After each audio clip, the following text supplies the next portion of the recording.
In H-Town, we want news that speaks truth, just like we do. ADNC keeps me informed and him inspired. We've been through too much to trust mainstream media. This feels like us. From the D to the diaspora, ADNC is how I stay woke. We binge ADNC like it's Netflix, but smarter. They speak on us, but never for us. ADNC does. No fluff, no filters, just the truth, daily. From Wall Street to 125th, we're watching our news. Download the African Diaspora News Channel app today to stay connected to the culture. Well, hello, ADNC family. I hope all is well. It is Sunday afternoon, and I appreciate everybody who's already joined to hang out with me for a little while on a Sunday. You could be doing all manner of things, but you chose to hang out with me, so I appreciate it very much. While we wait for more people to join, you just saw at the top of the broadcast the promo video for the African Diaspora News Channel app, and I am hoping that you all grab this app so that you can have exclusive access to content you will not see here on YouTube or anywhere else. And then on top of that, you will have access to content that will be on YouTube, but you'll get to see it a day before. So great reasons why, not to mention the fact that the content on there is just amazing. So I expect you to grab that app. And to those who have already grabbed it, I thank you much. We greatly appreciate the support. Thank you, thank you, thank you. So today we're going to talk about racial profiling with law enforcement, which is an ongoing thing here in Ontario and across Canada for that matter. But in this case, we're talking about an incident that happened in Ontario, where a brother was allegedly minding his own business, yet he was approached by some police officers, and this is Peel Police. So to my people that live in Ontario, you know about Peel Police. You know there's all kinds of stories about them being notorious for racially profiling Black men. And I believe this is another case of that. And we'll also talk about the hypocrisy, because the Ontario police force is in a lot of trouble, okay? And you would think that with all of the trouble that they're in, which I will remind everybody of because I had already done a report on it a few months ago, that you would think that that's what they would be focused on, especially the police that are out here. Yet somehow they still seem to find time to, not leave Black people alone. And then we'll also look at a reminder of the statistics that show how disproportionately Black men are policed by Ontario police, Toronto police in this case. So we'll look at all of that. But beforehand, let us just watch this encounter that happened with Peel Police and this Black man. I want, bro. Face anywhere I want, bro. What am I doing wrong to you? Peel police officers caught on camera kicking a handcuffed man. One officer attempts to block the camera to hide the corruption. They also searched his butt cheeks outside in public. You're hurting me. You're going in my ass. No phone. Hey, bro, what the is this, bro? I don't even have no phone charges, and look how you guys are moving with me, bro.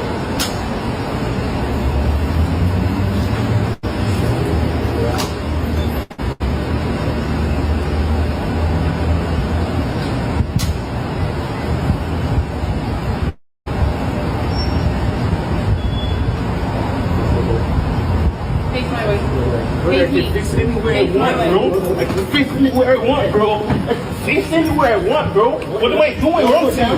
What am I doing wrong to you? Why are you kicking him? What am I doing wrong to you, bro? I didn't do nothing to you, bro. What the fuck? I can look anywhere I want, bro. What the fuck? I didn't do nothing to you, bro. Why are you kicking him?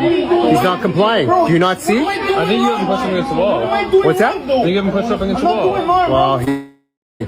Well, I think that's you can make your own judgment. I am not doing nothing wrong to you guys, bro. I'm not doing nothing wrong to you, bro. You're searching me. I'm not doing nothing, bro. You're fucking hitting me for no. What's your name, bro? You're hitting me for no reason, bro. You're hitting me for no fucking reason, bro.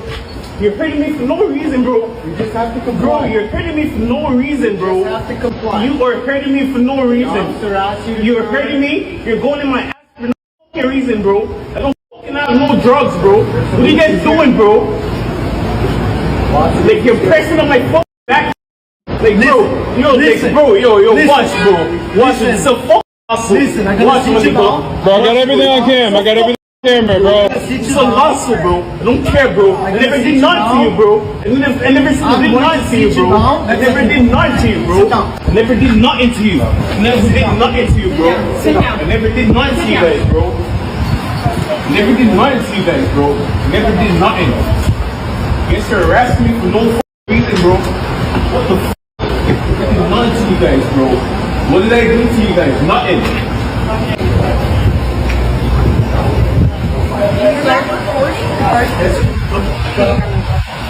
So you want to put it here? Put it here for us.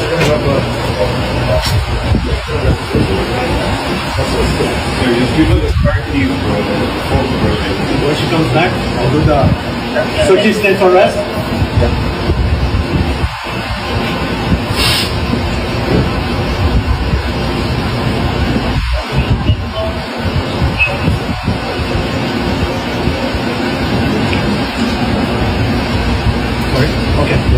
Yeah, we're camera, right? Yeah, what's your name, bro? I have no camera too. First of all, shout out to Canada Cop Watch because they be outside here and they are always there to film when they see something that shouldn't be happening. So shout out to Canada Cop Watch. All right. Kudos to you guys. They were out there and you can hear them saying, I got this on camera and all that good stuff. I don't know if y'all noticed this, but at no time did we hear them telling him what he was being detained for. At no time did we hear them saying, okay, you know, you're done this or you're under arrest for this or, you know, suspicion of nothing. But what we did hear is this black man repeatedly say, I didn't do anything. I don't have any drugs on me. You're hurting me for nothing. At one point, I don't know why, but they were all up in the man's butt cheeks. I mean, whatever. But so he was violated. Okay. At the end of the day, they didn't find anything, but yet they still had him in cuffs. They kicked him. You know, they had their knee or elbow or something along those lines on his back. Unfortunately, I had to pixelate this a little bit for, you know, guideline reasons, but you got the gist of what was going on there. And again, we still don't know what this brother did. Neither does he. But I will say this. This is a common occurrence in Peel region. Not too long ago, I reported on another one who was knocked unconscious by them. They rushed into a West Indian restaurant. It was last year sometime.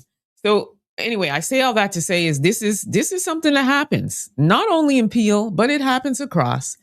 And here's what I have to say, because that's going to lead us to the next thing that I'm going to talk about, which is you have bigger fish to fry, Ontario Police. And you would think that based on what I'm about to show, that you would be more, it would behoove you, if you will, to try and keep your nose clean when you're on the streets. So the fact that you still find the time to bother Black people is extremely, deeply problematic, okay? So that's my segue into the next thing, which I had reported on maybe a month or so ago. And it was about this breaking news of police corruption within the force with over 30 officers involved. And some of the crimes that they were involved with were very, very bad. So anyhow, I'm going to play that and we'll talk some more.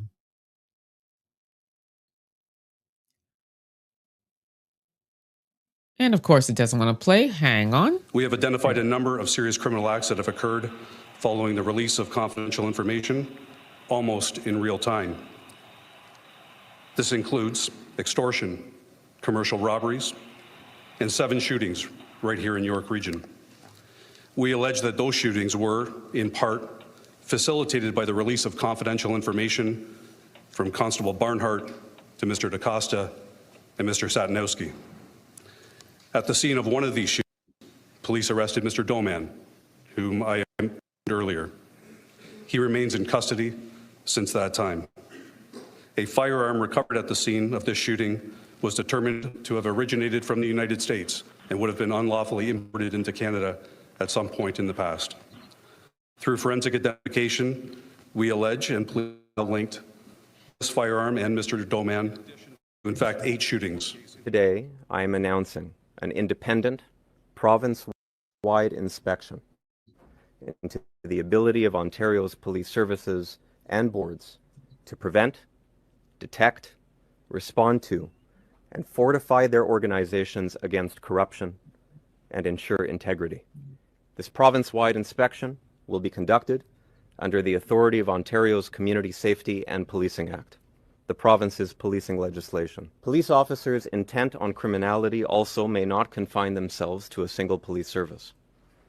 By moving between organizations to evade detection, their conduct follows them, meaning weaknesses in oversight or standards do not remain isolated to a single organization or community, but can, if left unchecked, undermine the entire system.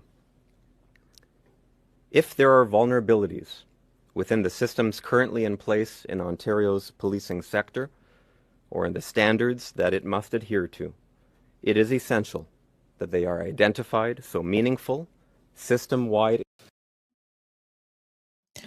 So basically, here's what these over 30 police officers and counting were involved in. You just heard about corruption and shootings and what have you.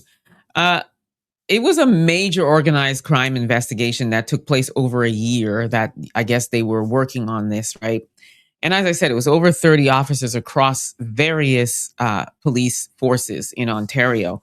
And here's what they were involved in: trafficking controlled substances, possession for the purpose of trafficking, conspiracy to commit offenses. There was even a plot to live a senior detention officer. They had whole meetings, okay, about how they were going to carry it off. The video you just saw with the young black man that was pew-pewing, so he was tasked to carry out this unaliving. And there were, as they said, more shootings that took place. Also, breach of trust by a public officer, obstruction of justice, unauthorized use of police, using the police database to feed personal information to gang leaders so that they can carry out these acts. So again, these are the people that are supposed to serve and protect, and they were using the police databases to give personal information to the people that they were targeting. Okay.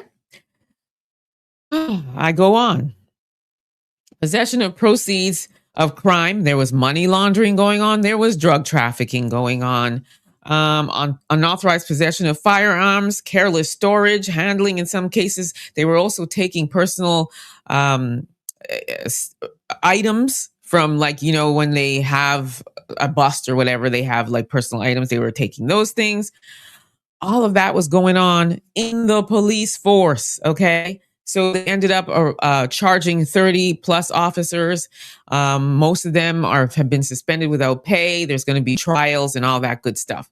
So I say all that to say, you would think that, and then, excuse me, let me just back up. And then after that, you heard the commissioner calling for a province-wide investigation of all police, because if there's one mouse in the house, there's more than one mouse. If there's 30 mice, there's probably 60, and so on. And as he mentioned, they can weave in between forces. You know, you got to stop the bleeding, right? So all of this is going on. And again, they managed to have time to just bother Black people. And I say, the hypocrisy of it all. Don't you have anything else that you need to worry about? I would think so. The other thing I want to talk about is back in 2020, there was a report that was done. It was a race database report that was done by the Toronto police. And the then police chief, James Raymer, came on camera and was apologetic and saying, okay, we admit it. Racial profiling with the Black and Indigenous community is insane, basically. And we're sorry, and we have some measures in place. I just want to play that because this is, again, an example of how you're conceding that this is a problem, yet here we are, and this just happened a few days ago, we're still going through this problem. Okay. And it's worse than it was in 2020. So let's just watch that and we'll talk further. My bad. Let me get the right one. On Wednesday, Toronto Police Services released findings of the report. For the first time, it's a raised collection of data. At a morning press conference, Toronto Police Chief James Raymer admitted mistakes have been made. The results have confirmed what for many decades racialized communities, particularly the Black and Indigenous communities, have been telling us, that they are disproportionately over-policed. This data demonstrates the unfortunate realities of those experiences. The report found that Indigenous people were 1.3 times overrepresented in strip searches. And once booked, they're 20% more likely to be strip searched. It also confirms that Black, Indigenous, and other diverse groups are disproportionately affected by use of force. Raymer said it's hard to come to terms with their own data. He said it speaks of systemic racism within the police. I am listening. I also acknowledge the impact systemic bias on Indigenous communities in Toronto. We know that their specific experience and the history of policing that is so intertwined with that experience has left our organization less trusted by members of Indigenous communities. On behalf of the police, Raymer issued an apology. We have not done enough to ensure that every person in our city receives fair and unbiased policing. And for this, as Chief of Police, and on behalf of the service, I am sorry, and I apologize unreservedly. Although the press conference was for media, an activist in the room spoke up. Beverly Bain of No Pride in Policing refused to accept Raymer's apology. You talk about it being a painful and a hurtful process to your police officers, but this is insulting to Black people. This is insulting to Indigenous people. This is insulting to racialized people. This is insulting to the homeless, to those of us who are queer. Raymer had this to say when Bain finished. I realize it's a very difficult and important day. And we are making concerted efforts to move forward in a productive way. According to Raymer, an online dashboard will keep track of the process in implementing the report's 38 recommendations. Anna Francis. So, as I said, this was in 2020. We are now in 2026, okay? And as you heard at the end, it says that there are 38 recommendations that have been put forward. It's now up to 107 recommendations. So 6 years later, nothing's improved. Have gone from 38 to 100. That should say something. We now have a different police chief. His name is Myron Demkew. And I will give you the statistics of where we're at now. Well, at least as of 2024, because we don't have any more recent race-based data yet. So this is according to the Ontario Human Rights Commission, 40.4% of Black people reported being stopped by police, compared to 24 to 25% of white and Asian people, okay? And Black people are 2 to 3 times more likely to be stopped multiple times. The population of Black people versus the folks is like night and day, basically. So even when a population that size is factored in, Black people are much more likely, as you can see. Now, as far as use of force goes, using Peel region as an example, because this is where this happened, 28% of use of force incidents involve Black people. Black people are overrepresented in the police use of force cases and shootings. According to the Ontario Human Rights Commission, there are serious concerns about racial profiling in stops, questioning, searches, and use of force. Black people are overrepresented across the entire justice system in Canada. Police-involved deaths disproportionately involve Black individuals in major cities like Toronto and Peel. So we just saw the former Toronto police chief talking about, I'm so sorry, and that's in 2020, and they have an online dashboard to track it, and they have 107 or 38 at the time, but I'm saying now it's 107 recommendations, yet this is still going on. And it's going on more than we know. There's, shout out to Canada Cop Watch that had their camera, but for the fact that they were out there or anybody else was out there, this brother wouldn't have had evidence of what happened to him. So fortunately, we now have this tool, and a lot of Black men are, owning dash cameras in their vehicles and what have you to protect themselves. Otherwise, we wouldn't even know as much as we know now. So I promise you there's much more of this going on. But I just want to talk about the core recommendations of the 107 that are in play right now that they have been tasked to do.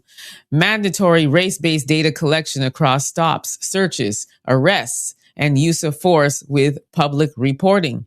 Mandatory anti-racial profiling and bias training for all officers and leadership.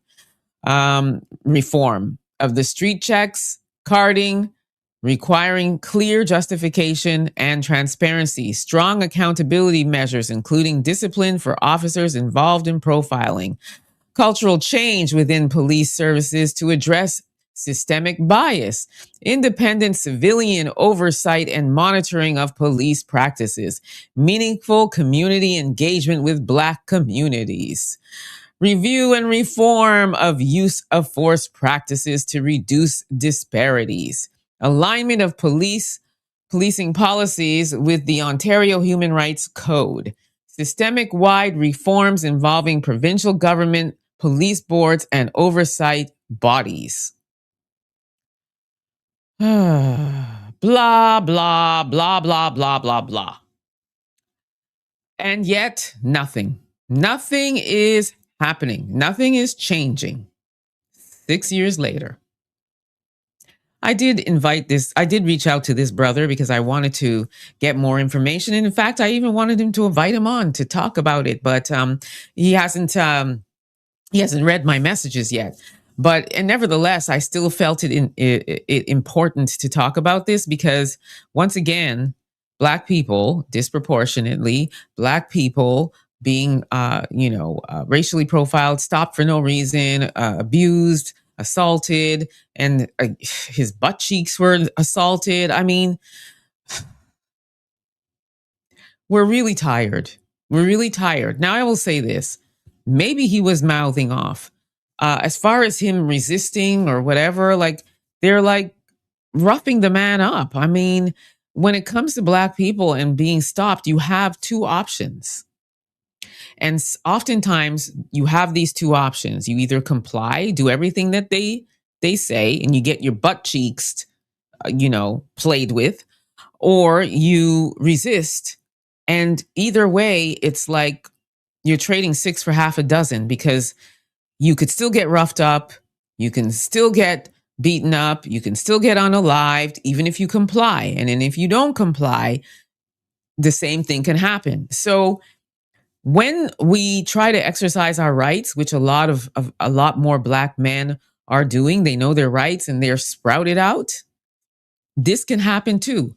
I don't know whether or not he was mouthing off to them or resisting before the physical altercation happened, but I'm going to wager and say none of that took place. I'm going to wager and say Peel Police is doing what Peel Police does. And I'm not saying all of them, but the officers like these, because in the end, as I said in the beginning, we still don't know what happened. All we heard is him repeatedly saying he didn't do anything. He has no drugs. He's not doing anything. He didn't do anything to them. Why are they doing this to him? I didn't hear them say anything. Right? And then that other officer came in front of the camera and was saying, oh, don't you see he's resisting? And they love to use the word, they tout the word resisting, stop resisting, stop resisting. I mean, it's like we got to fight for our lives, right? Anyhow, family, let me see what you all are saying. Let me say hello to you all and see what you guys have to say about this nonsense. So Tanya Green, you said, hello, my daughters, my grandson and I were in Buffalo 2 weeks ago, and we came close to going to Ontario because we've never been to Canada. I'm glad we didn't make it there. Well, I will say this, Tanya, you probably would have enjoyed yourself if you came. I think you would have enjoyed yourself. You know, these are things that are happening for sure, right? But as far as the city and the province and everything else, beautiful. Plenty to do as a tourist. You would have a great time. So I can't say, oh, don't come here. Don't come to Ontario. It's, I can't say that because even I enjoy myself here. It's just, I can't, I'm the queen of balancing things out. So I cannot sit back and these things are happening to our community and I'm not going to talk about it. But at the same time, I will say that you probably would have enjoyed yourself. I don't know any Black American, at least I don't. I've not come across any Black American that said that they don't like it here, except for maybe one, but he was complaining about the West Indian food. I don't know where he got it from. But as far as the coming to visit, most people love it. And there's over 1 million Black Americans that live here. So, there's that too. Greetings, Muhammad Ali. Greetings. Hi, Vanessa. How are you? Thanks so much for tuning in. Hello, McQueen. How are you? Thanks for tuning in. Hi, Tommy Salami. Yeah, Juanita, the usual suspects. Yes, McQueen, you said they wrong as hell. I agree. Ontario law enforcement needs to be sued and sanctioned. Yeah, and that's what this brother needs to look into. That's why I really would love to talk. Hey, brother, if you're listening, come chat with me. I would love to talk to you and get the full story. And I hope that you are. I hope you are. I hope you're looking into suing them, filing your complaints and suing. One Uncle Kel says, seems to be a major problem in Western countries. Indeed, indeed.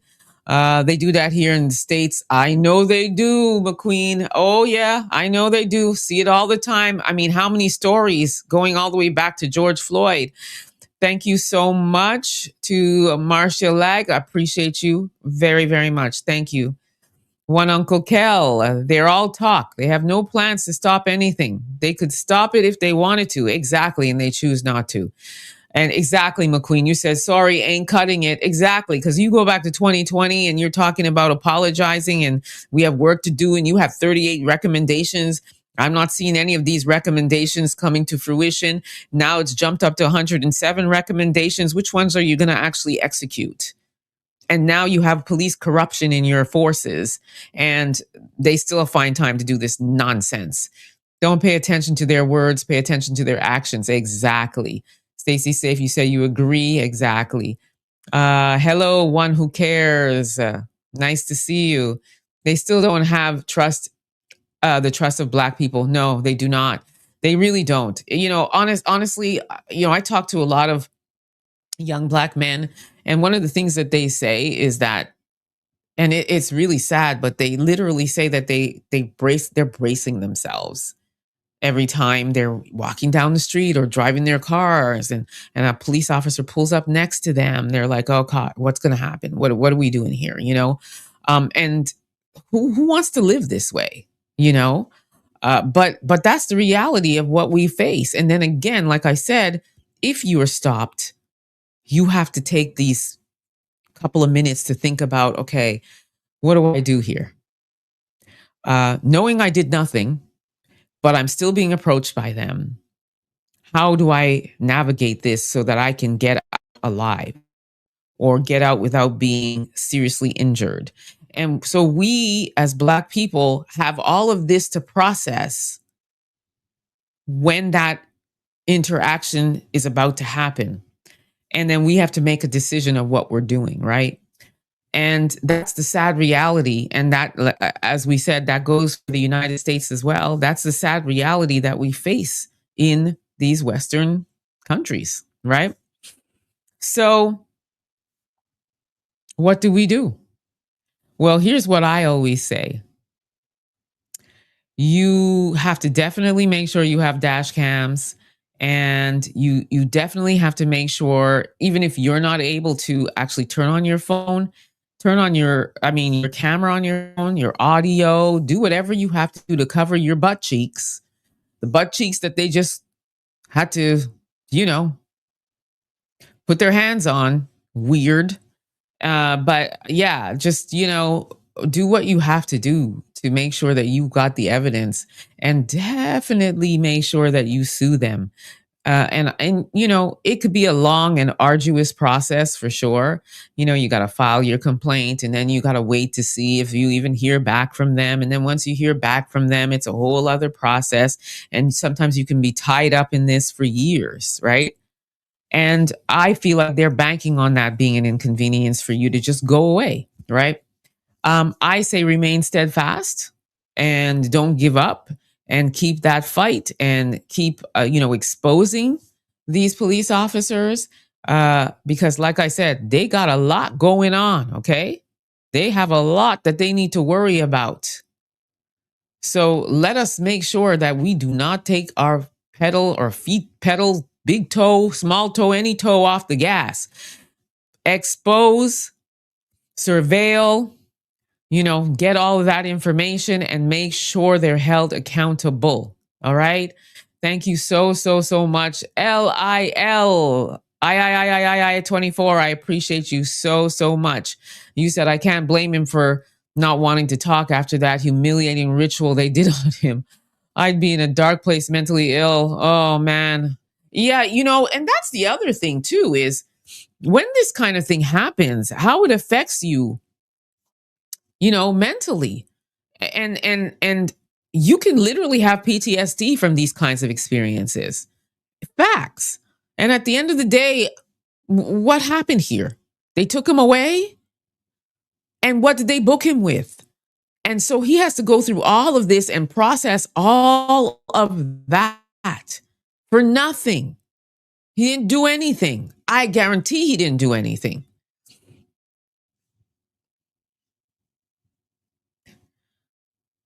I'm not letting Canadian police intimidate me from visiting Canada. Yes, come, McQueen. You would love it here. You can love it here. You can love it here. Which province is better for Black Americans, Ontario or Quebec? Oh, Ontario. Scatman Priest, Ontario. If you're going to pick a province to visit, if you haven't gone if you've never been, Ontario. Don't go to Quebec first. I beg you, do not. Yes, absolutely. Stay safe 12. It could have been. It could have been. They only say that for the public ear, but go right back to the same schedule. Yeah. So you said you have a dash cam to install. That's great. Yeah, there are some Black lawyers in Canada, some really, really good ones. Shout out to Stephen Hicks. He's one of the Stephen Hinkson, sorry. He's one of the great lawyers here. There are Black lawyers for sure. Yeah. And they really are really about taking care of our community. There's even a couple of Black judges. So yes.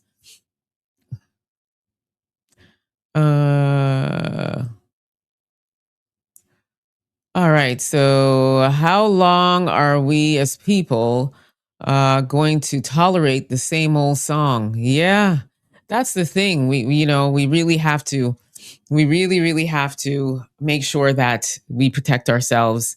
And also, like I said, we just got to keep up the fight. We really do. We got to keep up the fight. Yes, Isaac, I agree. Ontario law enforcement needs to be sued and sanctioned.